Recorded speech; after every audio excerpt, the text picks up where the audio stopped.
안녕하세요 수험생 여러분, 퍼스트예약대 편입학원 유기학 강사 최인규입니다. 자, 이번 시간에는 저번 주에 있었던 동덕여자대학교 약대 편입 유기학 문제가 어디에서 출제되었는지 한번 알아보고요. 그리고 한 문제는 정확하게 여러분과 함께 해설해보는 시간 가지도록 하겠습니다. 자, 먼저 이제 동덕여대에서 이제 유기학 문제가 이제 화학과 함께 25문항 출제되었는데요. 그 중에서 유기학 문제가 여러분 13문제나 출제가 되었습니다. 보통 보면 이제 화학하고 유기가 동시에 나오는데 화학 문제가 더 많은 경우가 대부분 일반적이잖아요. 그런데 동덕여대는 여러분 13문제가 여러분 유기학 문제였고요. 13번부터 25번까지 유기학 문제였다고 생각을 하시면 될 것 같아요. 그리고 이제 출제하신 교수님께서도 이제 고사실에 나타나셔가지고 문제에 오류가 있는지 문제가 어떤지 이렇게 물어봤다고 합니다. 자, 어쨌든 문제 전체적인 퀄리티가 나쁘지 않고요. 여러분 꽤 신경 써서 편입 문제를 출제했다라고 저는 생각을 하게 되었는데요. 자, 어디에서 출제가 되었는지 한번 간단하게 살펴보도록 하겠습니다. 자, 일단은 13번은 염기도 크기 비교였어요. 자주 되게 많이 물어보죠. 이게 보통 MD에서 여러분 아민에서 우리가 염기도 비교를 주로 하잖아요. 질소의 비공유전성의 염기도를 비교하는데 지금 13번 이제 질소 원자의 염기도 비교 문제가 출제가 되었고요. 이때 가나다라 이렇게 4가지 선지가 주어졌습니다. 염기도 크기 순서대로 잘 나열하는 문제였고요. 그리고 14번은 굉장히 유명한 반응이죠. 디엘스엘더 반응, 그죠? 고리 첨가 반응. 이 디엘스엘더 반응의 다이엔에 대한 반응성입니다. 그러니까 다이엔 같은 경우는 S-시스 컨포메이션이 된다. 맞죠? S-시스 컨포메이션이 많이 존재할수록 이 형태체 관계에서 S-시스와 S-트랜스가 평형 관계에 있는데 누가 더 안정하죠? S-트랜스가 더 안정하잖아요. 하지만 DLCL더 반응을 하기 위해서는 S-시스 형태가 유지가 돼야 되는데 그 S-시스 형태가 얼마나 잘 유지되냐? 평형 상태에서 많이 존재하냐? 요 포인트 가지고 문제를 풀어야 되고 뭐 정확하게 제가 이제 이론 수업하고 문제풀이 할 때 알려드렸던 문제가 똑같이 나왔어요, 여러분 실제로. 그래서 14번은 이제 D 반응의 반응성 비교 문제로 볼 수가 있고요. 그런 다음에 15번은 질산은에다가 에탄올 조건에서 반응성 비교가 나왔었는데 얘는 기질들이 할로젠 알킬이 주어졌거든요. 결국에는 얘는 탄소 양이온의 안정도를 물어보는 문제였습니다. 결과적으로는. 됐죠? 자, 그리고 16번은 이제 고리화합물이 주어졌고 고리형 RX가 주어졌고 SN1 반응의 조건이 주어졌어요. 그러니까 가용매 분해 반응의 조건이 주어져서 여러분 탄소 양이온이 만들어지고 그래서 탄소 양이온은 비어있는 피오비탈이 있으니까 평면의 위쪽과 아래쪽, 고리의 위쪽과 아래쪽에서 각각 친액체, 용매 분자가 다 공격할 수가 있겠죠. 그래서 생성물이 어떤 생성물의 관계가 만들어지는지를 잘 찾아내는 문제였습니다. 그러니까 SN1 반응에 대한 이해가 필요했던 문제고요. 자, 17번은 여러분 방향족성에 관련된 문제였어요. 방향족 화합물이 누구냐? 를 찾아내는 문제였습니다. 굉장히 구조 자체가 그렇게 어렵지 않고 흔히 보던 구조들에서 출제가 되었다고 생각하시면 될 것 같고요. 자, 18번은 이제 입체화학 문제예요. 부분 입체 이성체 관계가 무엇인지를 물었어요. 부분 입체 이성체 관계가 성립하는 거 고르라고 했거든요. 얘도 지금 보면 얘도 가나다라 이 4가지의 선지가 주어졌고 여러분 보통 가나다 이렇게 하는데 동덕여대는 가나다라 이 4가지의 선지가 주어졌는데 여러분 꽤 까다로운 구조들이 있었습니다. 꽤 까다로운 스파이로 이고리 구조 형태가 좀 꽤 까다롭고요. MD에서 스파이로 이고리 구조에서 카이랄이냐 비카이랄이냐 관계 이런 것들 출제된 적이 있었거든요. 그때도 학생들이 많이 틀렸는데 지금도 보면 이 학생들이 잘 풀 수 있었을까? 입체학적 개념이 좀 부족하면 입체적인 능력이 떨어지면 이 문제 되게 쉽지 않았겠네라는 생각이 좀 들었던 문제입니다. 그리고 19번 문제는 알켄에다가 HBr을 첨가해가지고 그럼 누가 만들어져? RBr이 만들어지겠죠? 할로젠 알킬이 만들어지죠? 이 할로젠 알킬의 체계명이 주어지고 그 체계명이 만들어지는 알켄이 어떤 구조인지를 여러분에게 물어봤습니다. 실제로 4브로모 2,4-다이메틸 헥세인이에요, 여러분. 4브로모 2,4-다이메틸 헥세인의 생성물이 만들어지는 알켄들 다 골라내라. 이런 식의 문제였습니다. 됐죠? 자, 그리고 이제 20번 문제는 형태 문제입니다. 형태 문제에서 가장 고난이도라고 볼 수 있는 이제 데칼린, 육각형 2개가 결합하고 있는 접합 이고리 구조죠.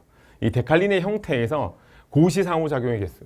얘는 실제로 진짜 거의 피트랑 똑같은 문제예요. 실제로 피트에서 이렇게 많이 고시 상호작용의 개수가 누가 더 많냐 이거 물었거든요. 그래서 20번 문제는 데칼린의 컨포메이션을 잘 이해하면 충분히 풀 수 있는 문제고요. 자, 21번은 이게 MD하고 피트에서는 전자고리아가 시험 문제 나온 적이 거의 없어요. 피트에는 한 번도 없었고요. 근데 지금 보니까 이 전자고리화 반응을 고르라고 했어요. 자, 1번, 2번, 3번, 4번, 5번 이렇게 주어지고요. 근데 이제 대부분의 반응이 디엘셀러 반응, 고리 첨가 반응이 많았고요. 전자 고리가 만들어진 일렉트로사이클라이제이션이고 영어로는 그러니까 고리가 만들어지는 반응을 골라내는 거였습니다. 그래서 전자 고리화 반응을 선지에서 골라내는 거예요. 생성물의 구조를 물어보는 게 아니라 다음 주어진 반응이 전자 고리화 반응인 걸 골라라. 이렇게 문제가 출제가 되었고요. 자, 22번 문제는 출발물질 A로부터 생성물 B를 만들 때 위한 시약 조건들이 주어졌고 시약 조건들을 나열하는 거였습니다. 오케이. 근데 이 문제도 제가 보면 카보닐 화합물에 관련된 내용이었어요. 난이도가 좀 높았습니다. 그리고 23번부터 25번까지는 다 작용기 변환이에요. 작용기 변환. 근데 23번은 여기서 나왔으니까 유기원에서 나왔죠. 유기원. 그리고 여기서는 24번도 벤젠의 반응이었기 때문에 유기원이고요. 그리고 25번 문제는 축합 반응하고 뭐 아세탈 분해 반응 이런 것들이 있었기 때문에 카보닐 화합물의 반응으로 여러분 생각을 해 주시면 되겠습니다. 자, 이렇게 나왔어요. 자, 그래서 지금 다시 한번 쭉 살펴보면 13번부터 여러분 25번까지 되게 알차게 시험 문제가 골고루 잘 나왔단 말이죠. 그리고 선지도 가나다라 이렇게 보통 사지선지 이렇게 시험 문제로 출제가 되었고 너무 간단한 구조, 단순 암기해서 풀 수 있는 문제들이 거의 없었다라고 생각할 수 있는 문제 유형들이었습니다. 자, 그래서 문제를 정확하게 한번 풀어볼게요. 24번 여러분. 데칼린, 그죠? 데칼린, 육각형 고리, 사이클로헥세인을 잘 이해한 다음에 이 사이클로헥세인을 가지고 우리가 데칼린의 구조를 이해해야 되는데 다음 화물의 가장 안전 형태에서 고시 상호작용, 고시 인터랙션, 입체무리죠. 이 입체무리의 개수가 가장 많은 것부터 감소하는 순서대로 옳게 나열한 것은 이라고 되어 있습니다. 오케이. 자, 얘가 시스 데칼린이죠, 여러분. 시스 데칼린. 가가 시스 데칼린을 한번 그려보면 우리가 이렇게 의자를 하나 그리고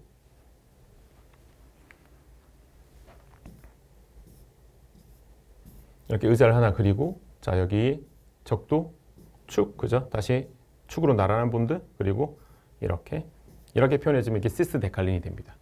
그러면 여기는 요 H, 여기는 이 H 이렇게 되는 거죠. 되셨죠? 자, 그러면 이 시스 데칼린은 뭐 이론 시간에 우리가 얘는 고시가 몇 개 있다, 뭐 3개 있다 이렇게 그냥 정 안 되면 외우는데 일단 어떻게 3개인지를 정확하게 이해하는 게 중요하잖아요. 자, 이 오른쪽 육각형 고리를 기준으로 여기는 이 본드는 여기는 이 녹색 본드는 축방향이에요. 축방향. 그래서 여기 이렇게 메틸이 있다고 생각하시면 돼. 이렇게. 그죠? 메틸에 있는 요 H. 그죠? 여기는 요 H가 여기는 이 H랑 132축 상호작용을 합니다. 맞죠? 그럼 다시 여기는 이 다시 녹색 요 H랑 132축 상호작용을 하게 돼 있어요. 이렇게 하면 2개잖아요. 그죠? 그런데 자, 우리가 이 오른쪽 고리를 기준으로 이 녹색 본드가 축방향이었습니다. 근데 왼쪽 고리를 기준으로는 지금 제가 노란색으로 표시해 볼까요? 노란색으로 여기 이 본드가 축방향이에요. 축.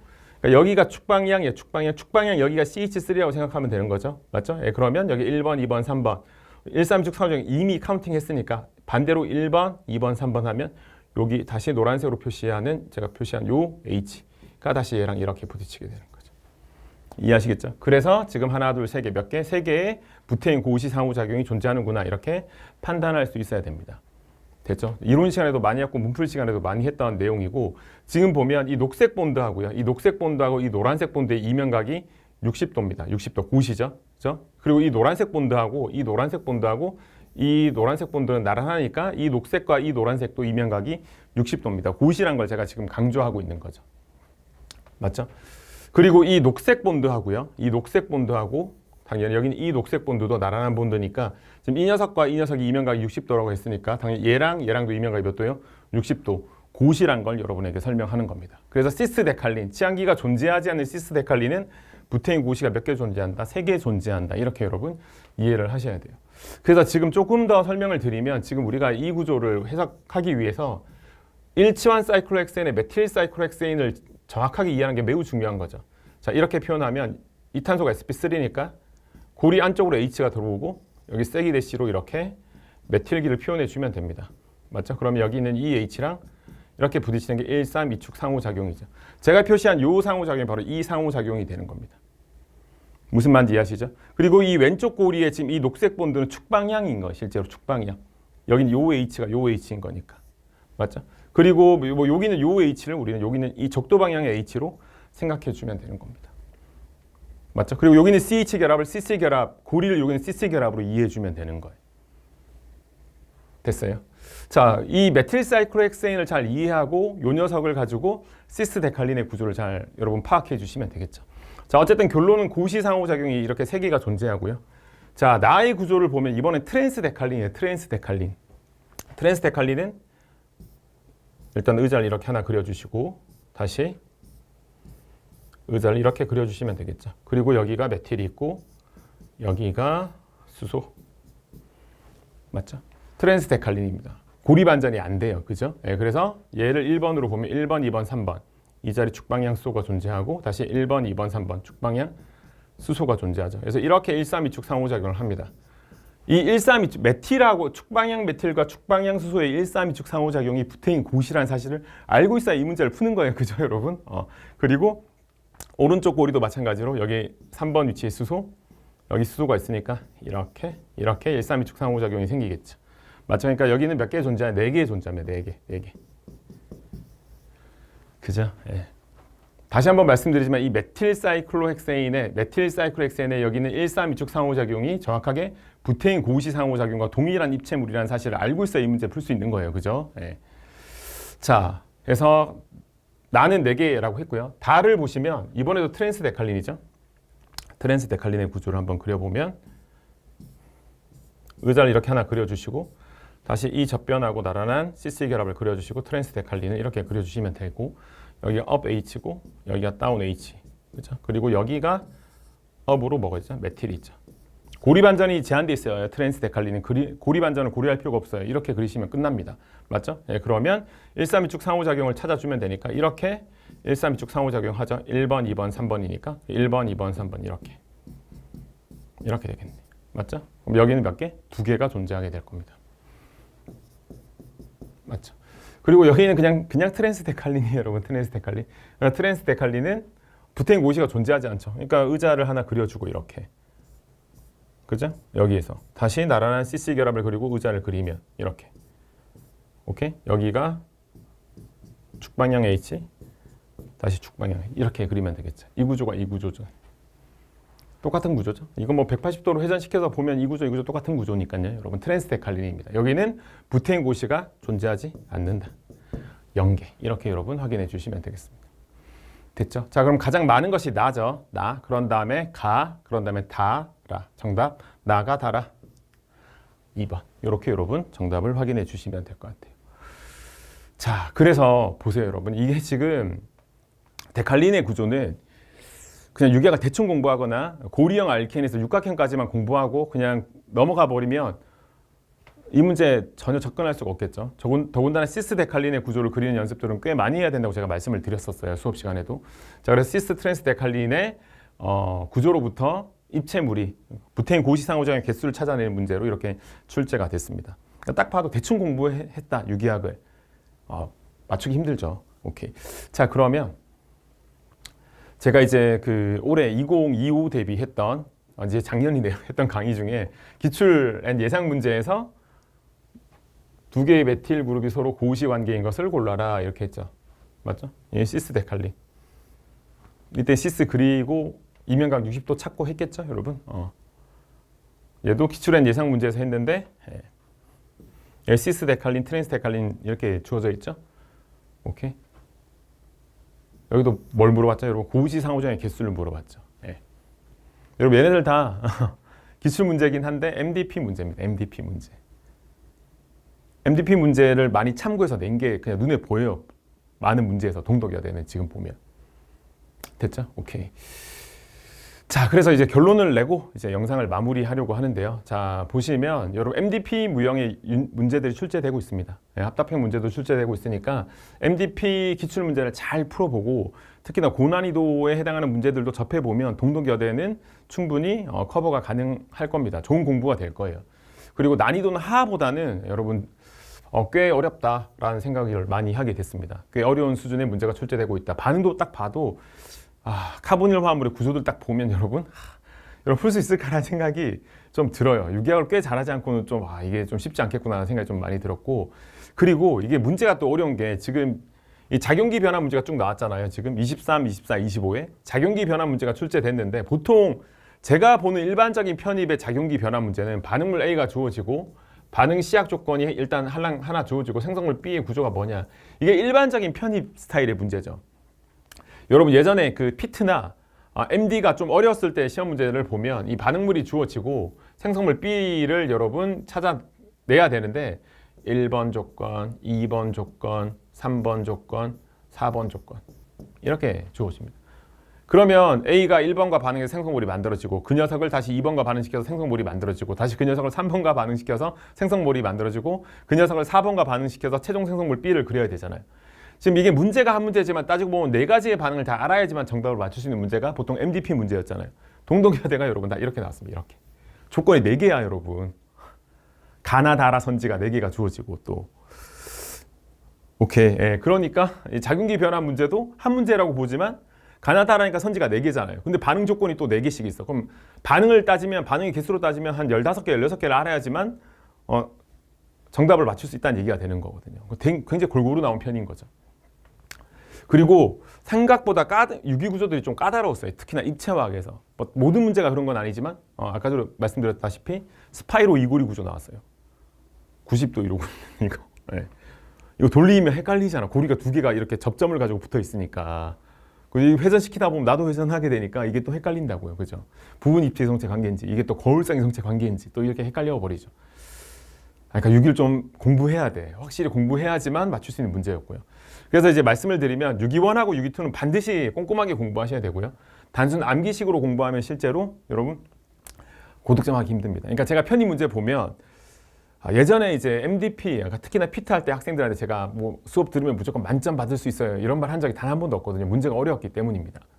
근데 편입은 제가 어떤 말 많이 했냐면 다 맞을 수 있어. 그냥 이건 다 MD도 마찬가지로 요즘에 수업할 때 다 맞을 수 있는 문제들이 이렇게 얘기하잖아요. 그러니까 편입 문제도 보면 대부분 다 맞을 수 있는 문제들이 출제되거든요.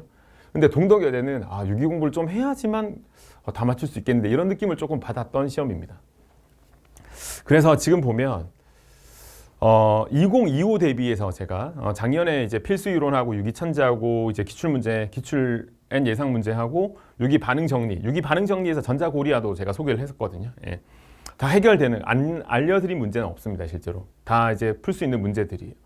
이게 이제 2025 대비 커리였으면 이제 2026 대비는 일단 조금 더 세분화해서 여러분에게 강의를 하려고 합니다. 수준에 맞게끔 강의를 선택해서 수강하시면 좋을 것 같아서요. 여러분 그래서 이제 설이 끝나면 이제 기초 이론부터 시작을 하게 될 겁니다. 기초 이론하고 기본 이론하고 필수 이론하고 맞죠? 기초 기본 필수를 다 들어야 되냐? 아니 난 유기학이 너무 어려워. 근데 유기학을 공부해야 될 것 같아. 당연히 합격하려면 해야죠, 여러분. 동덕여대에 가려고 하면 공부해야 되잖아요. 25개 중에 13개가 유기학 문제가 출제가 됐으니까 지금. 그죠? 그래서 유기학을 좀 하면 뭐 필수 이론부터 해도 되죠. 그리고 난 이과적인 마인드가 풍부해. 나 일반학도 해봤어. 필수 이론부터 하면 되죠. 근데 나는 문과고 뭐 이과지만 이과적인 이 사고가 그렇게 쉽지 않아. 이런 친구들은 뭐 기본 또는 기초 또는 기본에서부터 시작하시면 됩니다. 그래서 이론 과정이 이렇게 좀 세분화해서 여러분 상황에 맞는 강좌 선택해서 수강하시면 됩니다. 그리고 이제 유기천재 작년에 했는데 유기천재도 작년에 진짜 시간이 없어서 되게 빠르게 만들었는데 올해 편입 결과들을 문제들을 보면서 그래도 내가 생각했던 범위 내에서 잘한 것 같아 라는 생각을 좀 들었어요. 유기천재 문제집을 보면서.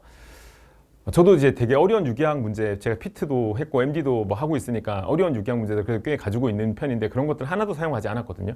풀 필요가 없어요, 실제로. 대부분의 편입 시험에서는. 어쨌든 유기천재에다가 올해는 조금 더 여러분 2000제로 갈지 뭐 1500제로 갈지 플러스 알파에서 조금 더 풍성하고 좀 더 완성도 있게 여러분 문제풀이 과정 할 거고요. 그리고 이제 뭐 말씀드렸다시피 지금 퍼스트에서 지금 굉장히 열심히 여러분 복원을 하고 있습니다. 굉장히 열심히 정말 여러분 복원을 하고 있습니다. 그 복원 문제를 바탕으로 기출문제 풀이 과정도 할 거고 모의고사도 할 거고 특강도 이제 학교별 특강 여러분 동덕여대 시험 보기 전에 이런 형태로 여러분에게 모의고사 아니면 특강 제공해 드리면 되는 거잖아요. 이렇게 여러분 다 준비해서 조금 더 알차게 여러분 유기학 커리를 여러분에게 소개해 드리려고 합니다. 강좌들을 소개해 드리려고 합니다. 저뿐만 아니라 뭐 학생도 그렇고 여러분 이제 생물쌤들께서도 기출문제를 다 공유하고 어떻게 강의를 할 것인가를 다 이제 계획을 세우고 있으니까요. 여러분 기대해 주셔도 좋을 것 같습니다. 자, 해서 이까지 해서 동덕여대에서 출제되었던 유기학 문제가 어떻게 출제되었는지, 어느 범위에서 출제가 되었는지, 그리고 데칼린에 관련된 문제 한 문제 풀고 이제 오늘 영상은 이까지 마무리하도록 하겠습니다. 다음에도 이제 다음 학교가 어떤 학교를 할지 모르겠지만 제가 다시 또 준비해서 여러분 영상으로 찾아뵙도록 하겠습니다. 시청해 주셔서 감사합니다.